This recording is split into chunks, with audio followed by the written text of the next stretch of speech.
2000 version of ISO 9001, organization could appoint a management representative to handle quality, one person carrying the weight for everyone.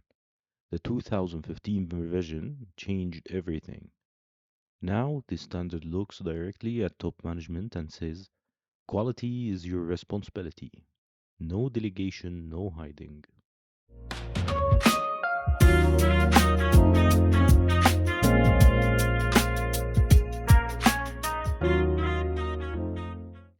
Welcome back to ISO Decoded. I'm Ahmed Ibrahim and this is episode 6.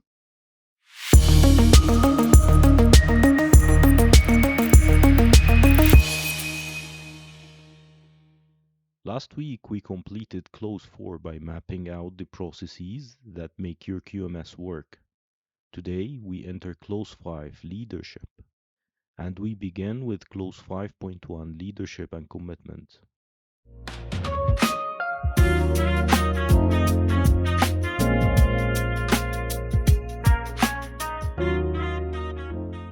This is arguably the most transformative clause in the 2015 revision. In earlier versions, leadership involvement was expected but often delegated to a quality manager or management representative. ISO 9001-2015 eliminated the management representative role entirely and placed accountability directly on top management. Why?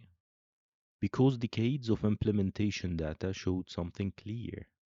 Organizations where leaders are genuinely engaged in quality perform dramatically better than those where quality is treated as a department function. Leadership commitment is not just a nice to have, it's the difference between a QMS that drives results and one that gathers dust. Clause 5.1.1 lays out a powerful list of what top management shall do. Let me walk you through each one.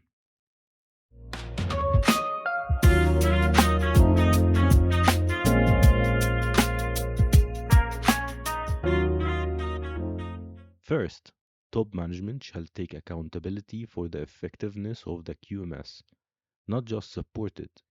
Be accountable for it. If the QMS fails, leadership owns that failure. Second, ensure that the quality policy and the quality objectives are established and are compatible with the context and strategic direction of the organization. Your quality policy cannot be a generic statement hanging on the wall. It must align with your strategic reality.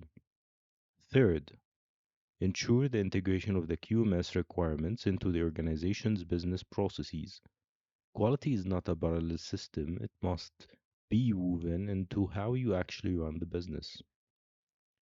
Fourth, promote the use of the process approach and risk based thinking. Leaders must champion these concepts, not just allow them. Fifth, ensure that the resources needed for the QMS are available. If leadership says they support quality but starves the QMS of budget, people, or tools, that is a contradiction auditors will identify. Sixth, communicate the importance of effective quality management and conforming to the QMS requirements. Leaders set the tone. When the CEO talks about quality, people listen. Seventh, ensure that the QMS achieves its intended results. Accountability for outcomes, not just activities. Eighth, engage direct and support persons to contribute to the effectiveness of the QMS. And ninth, promote improvement. That is 9 specific leadership behaviors the standard demands. This is not a vague aspiration, it is an auditable checklist.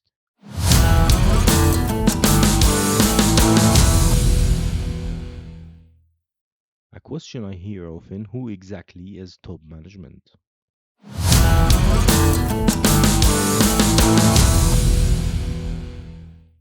ISO 9000-2015 defines top management as a person or group of people who directs and controls an organization at the highest level. The key phrase is at the highest level. This typically means the CEO, managing director, or equivalent, plus their senior leadership team. But there is an ounce in a large corporation, the organization for QMS purposes might be a specific division or business unit. In that case, top management for QMS is the leadership team of that unit, not necessarily the global CEO. The scope of your QMS, which we defined in clause 4.3, determines who your top management is. The auditing practices group highlights an important shift in philosophy. ISO 9001-2015 introduced the concept that leadership and commitment can be demonstrated, meaning that auditors can verify leadership engagement through observable evidence, not just a signature on a quality policy.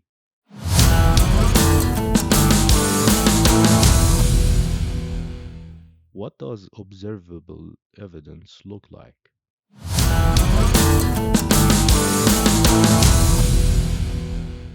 Attending management reviews personally, allocating budget for quality initiatives, making decisions based on quality data, referencing quality objectives in strategic meetings, holding people accountable for quality outcomes. Conversely, red flags include a CEO who has never attended a management review, quality budgets that are the first to be cut, but a quality policy that no one in leadership can recite or explain. The standard uses the phrase demonstrating leadership and commitment deliberately. It is not enough to say you are committed. You must show it.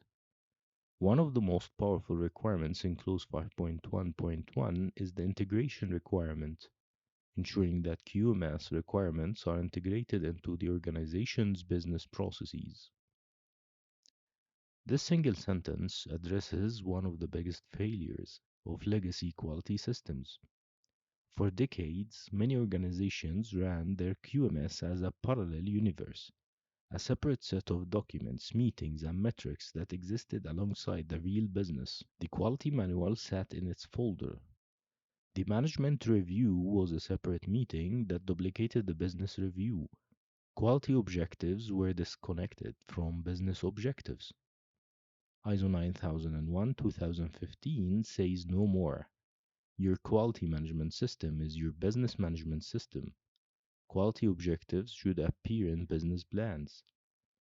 Quality metrics should be discussed in operational meetings. Quality risks should be part of enterprise risk management.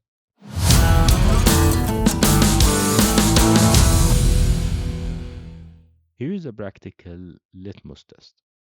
If you removed every document, meeting, and metric that is labeled quality from your organization, would anything be missing from your normal business operations?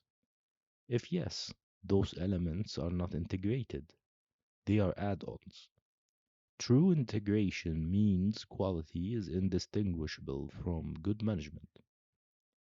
The Auditing Practices Group recommends that auditors look for evidence of integration by examining whether quality objectives align with business objectives, whether management review inputs include business performance data, and whether processes improvements are driven by business needs rather than audit findings alone. How do auditors assess Clause 5.1? Here are four key areas they probe.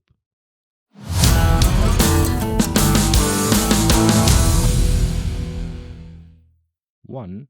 Management review attendance. Does top management participate in personally the management reviews or do they send delegates? The standard requires top management involvement. 2. Resource allocation evidence. Are budgets approved for quality improvements, training, and system maintenance? Minutes from leadership meetings showing budget decisions are strong evidence. 3. Strategic alignment. Can top management articulate how quality objectives support business strategy? If the CEO cannot connect the quality policy to the company's strategic direction, there is a disconnect. 4. Communication of quality importance. How does leadership communicate the importance of quality to the rest of the organization? town halls, internal communications, performance reviews that include quality metrics. These are all evidence points. The biggest audit finding in Clause 5.1 is top management who are enthusiastic about quality during the audit but absent from quality discussions the rest of the year. Auditors are trained to spot this pattern.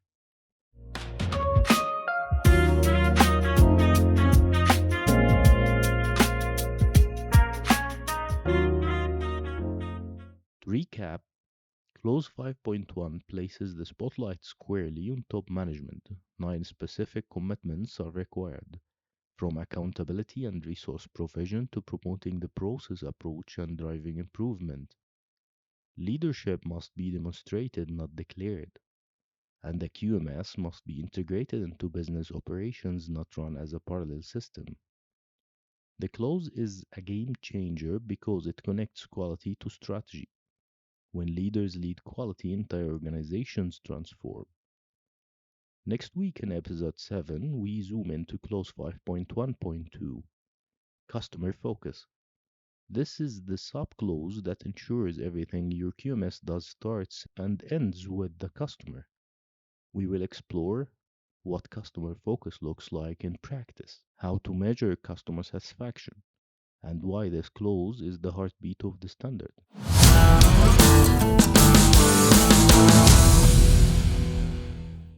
Subscribe, share, and review.